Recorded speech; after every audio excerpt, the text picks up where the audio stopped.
পৃথিবীতে এমন কোনো মেয়ে আছে যে হ্যান্ডসাম ছেলেদের পছন্দ করে না? বলতে গেলে প্রায় সব মেয়েরা হ্যান্ডসাম ছেলেদের পছন্দ করে, কিন্তু আজকের এই গল্পের প্রধান চরিত্র শাহক ছিল সবার থেকে আলাদা। সে হ্যান্ডসাম ছেলেদের একদম পছন্দ করতো না। তার বিশ্বাস হ্যান্ডসাম ছেলে মনেই ঝামেলা, হ্যান্ডসাম লেভেলের।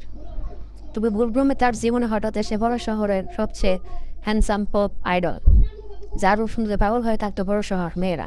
এখন প্রশ্ন হচ্ছে ছেলে থেকে পুরো সাইকোর পছন্দ মানুষ হয়ে উঠতে আগে হুটতে নাকি পুরতে সাকু এক সময় তার প্রেমে হাবুডুবু খেতে থাকবে। জানতে হবে, দেখতে হবে আজকের এই অসাধারণ রোমান্টিক গল্পটি।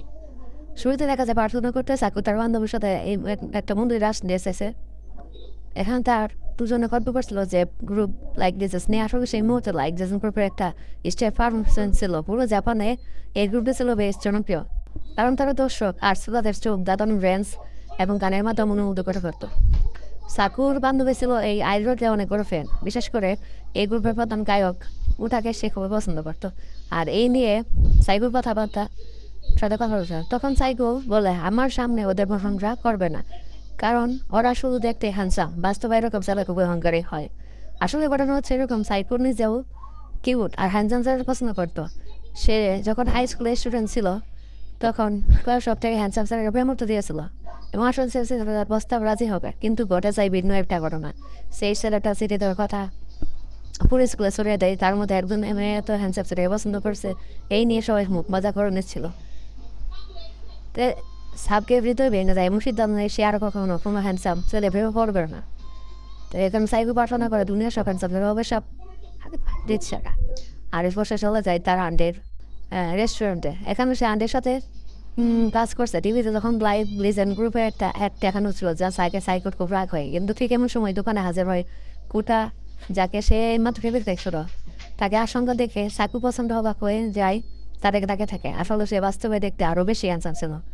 তবু সে নিজেই চর মেরে মনে বলে সে তার এই সৌন্দর্যের পাদে পা দেবে না। তবে সে তার বান্ধবীর জন্য একটা অটোগ্রাফ নিতে গেলে কোটাভাবে সাইকো হচ্ছে তার ফ্যান। এইভাবে সে তাকে আদর করলো। সাইকো খুব লজ্জা পেয়ে যায় এবং সে কুটাকে স্পষ্ট বসে জানিয়ে দেয় সে মুটেও তার ফ্যান নয়।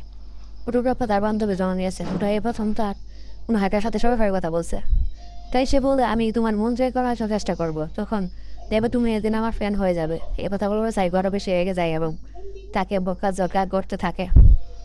এরপর রাতে বেলা সাকু তার বান্ধবীকে সকালে সব ঘটনা শেয়ার করে যে তাদের রেস্টুরেন্টে আইডল কোথায় এসেছিল আর সে একটা অটোগ্রাফ নিয়ে রেখেছে তার জন্য। এই সংসার আমরা বেশ খুশি হয়। তবে সব ফুটার সাথে তার পড়াশোনা ব্যাপারটা এড়িয়ে যায়। এরপর সে একটা ডায়েরি লিখতে বসে। সেখান থেকে প্রতিদিনের ভুল লিখে রাখতো। আজকে লিখে রাখি, আমি কখনো হ্যান্ডসাম ছেলেদের প্রতি আগস্ট হবো না। আসলে আগের মতো সে আবার কষ্ট পেতে চায় না। তো এরপর দিন আজকের এই ভিডিওটি আপনাদের কেমন লাগলো? যদি ভালো লেগে থাকে অবশ্যই চ্যানেলটিকে সাবস্ক্রাইব করবেন, আর খারাপ লাগলে কমেন্ট করে জানাবেন। এরপর আপনারা কোন পর্ব দেখতে চান সেটাও জানাবেন। ধন্যবাদ সবাইকে। আজকের এই ভিডিও এই পর্যন্তই। দেখা হবে আবার কোনো এক নতুন ভিডিওতে। সবাই ভালো থাকবেন।